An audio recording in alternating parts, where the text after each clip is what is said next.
अस्सलाम वालेकुम। मैं हूं काशिफ महमूद और आप देख रहे हैं मेरा यूट्यूब चैनल तालीम 24। आज के लेक्चर के अंदर हम कंप्यूटर नेटवर्क के बारे में बात करेंगे।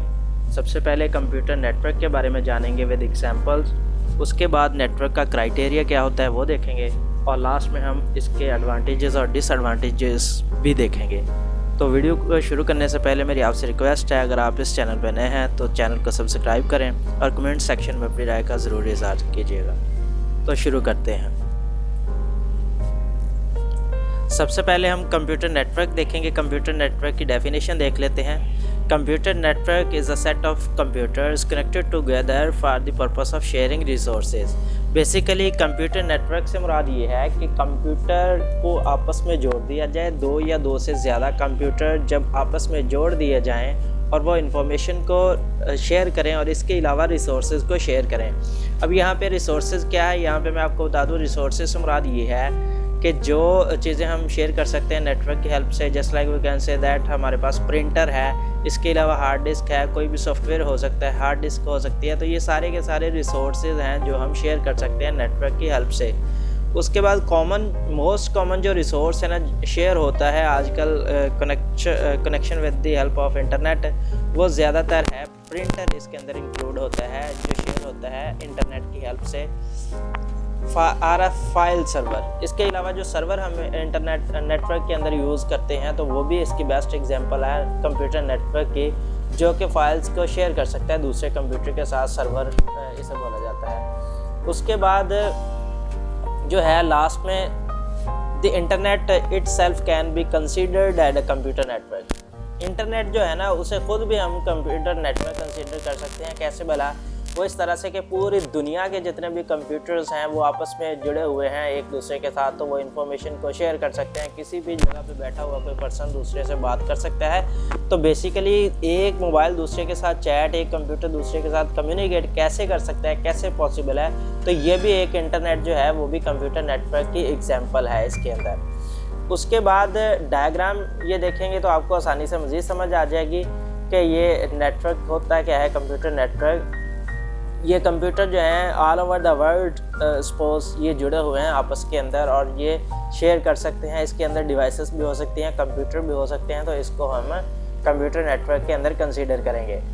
उसके बाद एग्जांपल की अगर बात करें तो network is a collection of computer, servers, mainframes, network devices, peripherals are other devices connected to one and other to allow the sharing of data. अब यहाँ पे समझने वाली बात यह है कि कलेक्शन ऑफ कंप्यूटर्स, जितने भी कंप्यूटर्स को आपस में जोड़ लिया जाए, जो सर्वर एज अ कंप्यूटर जो एज अ सर्वर जब यूज़ होता है तो उनको अगर जोड़ लिया जाए। इसके अलावा मेन फ्रेम कंप्यूटर्स हैं, नेटवर्क की जो डिवाइसेस हैं, राउटर्स, गेटवे और इसके अलावा कुछ डिवाइसेस हैं, या पैराफेरल डिवाइसेस। पैरावायरल डिवाइसेस हैं जो कंप्यूटर के साथ हम जो है एक्सटर्नली अटैच करवाते हैं, उनको बोला जाता है। और इसके अलावा कोई भी दूसरी डिवाइस जो है वो कनेक्ट कर ली जाए आपस में और अलाउ करे, वो शेयर करे डाटे को, तो वो एग्जांपल है हमारी नेटवर्क की। इसके अलावा एग्जांपल जो है नेटवर्क इज़ इंटरनेट। नेटवर्क की एग्जांपल इंटरनेट भी है, जैसे मैंने पहले बताया पूरी दुनिया के which connects millions of people all over the world. पूरी दुनिया के अंदर जो है मिलियंस ऑफ पीपल्स को इसने आपस में कनेक्ट करवाया हुआ है, तो ये भी जो है एग्जांपल है हमारी नेटवर्क डिवाइसेस की। इसके अलावा कंप्यूटर लैब के अंदर जो है कंप्यूटर को आपस में जोड़ा होता है, वो भी है।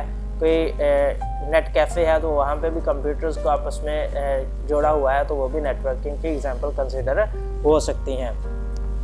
इससे आगे अगर हम चलें तो क्राइटेरिया है, नेटवर्क का क्राइटेरिया क्या है, तो ये भी हमारे लिए अंडरस्टैंड करना बहुत ज़रूरी है।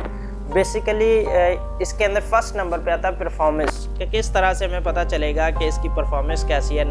एक नेटवर्क का क्राइटेरिया क्या है, क्यों हम एक चीज़ को नेटवर्क के अंदर कंसीडर कर सकते हैं। तो इसके अंदर पहले नंबर पे जो चीज़ है ना वो परफॉर्मेंस है। परफॉर्मेंस बेसिकली क्या है, it is measured in different way such as a transmit time and response time. इसको हम डिफरेंट तरीक़ों से मेजर कर सकते हैं, पैमाइश इसकी की जा सकती है, जिस तरह से ट्रांसमिट टाइम है, रिस्पॉन्स टाइम है। अब यहाँ पे हमने ये समझना है कि ट्रांसमिट टाइम बेसिकली क्या होता है, ये इसके अलावा हम देखें कि रिस्पॉन्स टाइम क्या होता है, तो ये हम देखते हैं। बेसिकली रिस्पॉन्स टाइम हम कंसीडर करते हैं जो बेसिकली रिक्वायर्ड है, टाइम रिक्वायर्ड है मैसेज को ट्रैवल करता है, मैसेज एक डिवाइस से दूसरी डिवाइस के पास। मतलब कि response time is the time required for a message to travel from one device to another, एक डिवाइस से दूसरी डिवाइस तक ट्रैवल करते हुए जो टाइम लेता है मैसेज जो है उसे हम रिस्पॉन्स टाइम का देते हैं नेम। इसके अलावा अगर इंक्वायरी टाइम, इसके अलावा अगर हम बात करें ट्रांसमिट टाइम की, तो ट्रांसमिट टाइम बेसिकली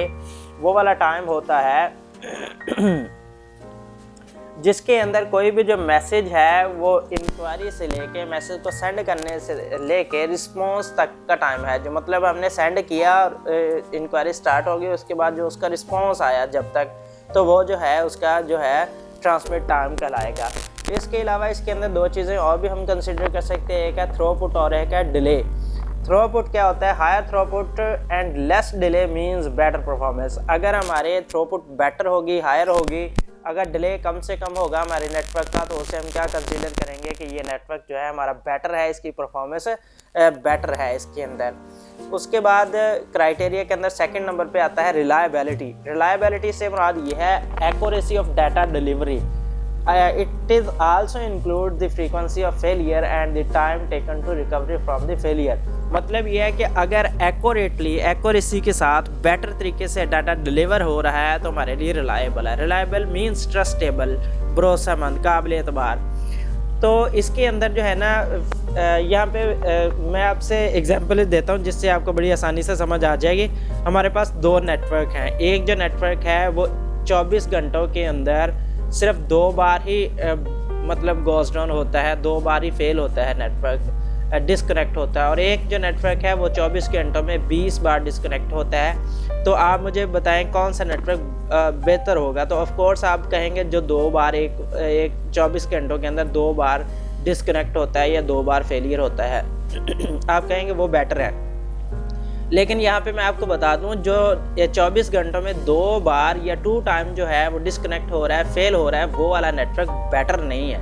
क्यों बेटर नहीं है? क्योंकि हमने देखना है उसका रिकवरी टाइम। एक जो नेटवर्क है वो 24 घंटों में सिर्फ 2 बार ही गोज डाउन होता है, 2 बार ही डिस्कनेक्ट होता है, फेलियर होता है, तो वो फिर 6-6 दिन रिकवर नहीं होता, तो फिर वो बेटर कैसे हो गया? एक नेटवर्क है वो 24 घंटों में 20 बार गोज डाउन होता है, 20 बार फेल होता है, लेकिन विद इन शॉर्ट टाइम 2 से 4 मिनट के अंदर वो रिकवर हो जाता है। तो हमारे लिए बेटर वो होगा जो जल्दी रिकवर होता है नेटवर्क, तो वो ज़्यादा बेटर होगा, उसे हम बेटर कंसीडर करेंगे। उसके बाद हमारे पास है सिक्योरिटी। सिक्योरिटी मींस ये होता है protection of data from unauthorized access.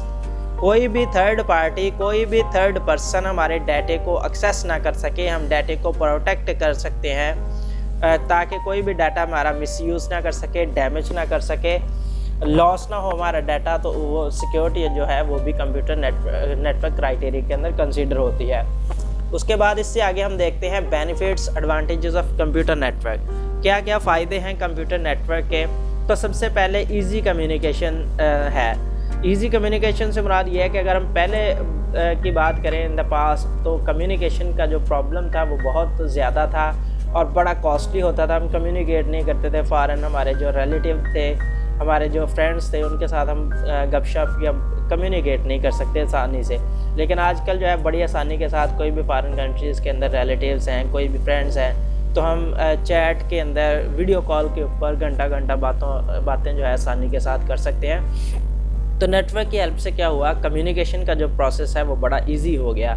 उसके बाद है डाटा एंड इंफॉर्मेशन शेयरिंग। इसके अंदर ये भी आ जाता है कि डाटा किसी भी टाइप का, एक बंदा लाहौर गया हुआ है इंटरव्यू देने के लिए, वो अपनी कोई भी इम्पोर्टेंट डॉक्यूमेंट्स जो है घर भूल गया है, तो अगर वो आजकल नेटवर्क का प्रॉब्लम होता, अगर नेटवर्क ना होता तो वो वापस आता घर 2, 4, 5 घंटे लगा के 2-3 हज़ार रुपये किराया लगा के फिर वापस आता, वो फिर लेके जाता वो डॉक्यूमेंट्स। आजकल क्या जी, आपको घर बैठे फ़ोन आता है जी मेरा डॉक्यूमेंट्स है जी, आप स्कैन करवाते हैं, उसे सेंड कर देते हैं या मेल कर देते हैं।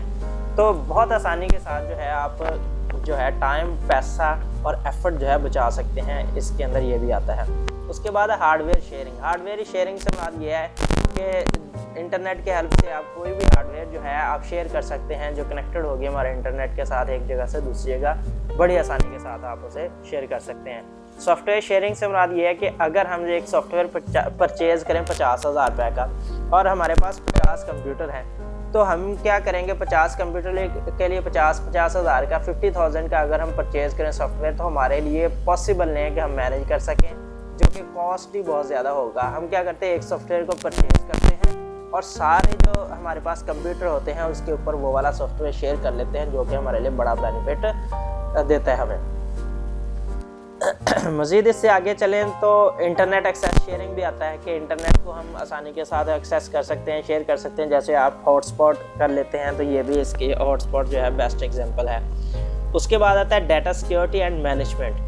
डाटा सिक्योरिटी एंड मैनेजमेंट से मुराद ये है कि पहले नंबर पे तो इंटरनेट के ऊपर डाटा सिक्योर भी होता है, मैनेज भी आसानी के साथ किया जा सकता है। सिक्योर से मुराद ये है कि इसके अंदर कुछ सिक्योरिटी के मेजर्स लगा सकते हैं, ये इसका फ़ायदा भी है और नुकसान भी है, ये डिसएडवांटेज इसके अंदर भी आएगा।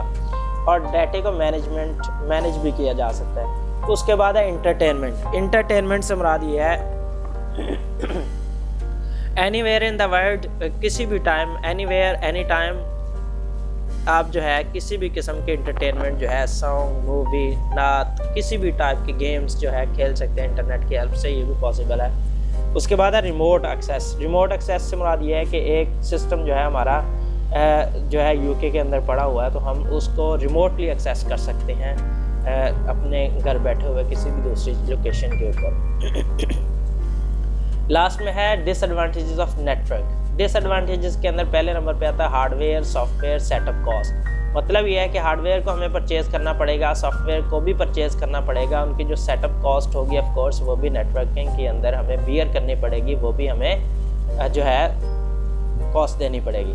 उसके बाद hardware software management cost. Of course हम जब सॉफ्टवेयर ले आएंगे, हार्डवेयर ले आएंगे, तो जो प्रॉपर टेक्निकल नॉलेज रखता होगा बंदा वही हायर करेंगे ना, जो उसको मैनेज करेगा, तो उसकी जो मैनेजमेंट की कॉस्ट है वो भी हमें पे करनी पड़ेगी, वो भी उसकी सैलरी देनी पड़ेगी। उसके बाद है अनडिज़ायरेबल शेयरिंग। अनडिज़ायरेबल शेयरिंग बड़े आसानी से हम समझ सकते हैं इसे कि हम नेट यूज़ कर रहे हैं, हमने कोई भी साइट खोली हुई है, तो वो गैर ज़रूरी सी साइट, जो गैर मुनासिब सी साइट जो हैं, वेबसाइट्स ओपन होना शुरू हो जाती हैं, पेज ओपन होना शुरू हो जाते हैं हमारी साइट के ऊपर। हम फैमिलीज़ के साथ देखते हैं कोई भी नेटवर्क की साइट, तो वो गैर ज़रूरी से जो साइट्स हैं ना वो ओपन होना शुरू हो जाती हैं, हम नहीं चाहते वो ओपन हो, तो उसे हम बोलते हैं अनडिज़ायरेबल शेयरिंग है ये। उसके बाद है इल्लीगल और अनडिज़ायरेबल बिहेवियर। अनडिज़ायरेबल और इल्लीगल बिहेवियर से मुराद ये है कि जब हम वेबसाइट को या किसी भी साइट को सर्च करते हैं तो बार बार पेज जो है वो गोज़ डाउन होता है, बार बार वो जो है डिस्कनेक्ट हो रहा होता है, तो उसे हम बोलते हैं अनडिज़ायरेबल बिहेवियर। और लास्ट में आता है data security concerns. Data security concerns हमने पीछे बात की थी कि डाटा सिक्योरिटी एंड मैनेजमेंट।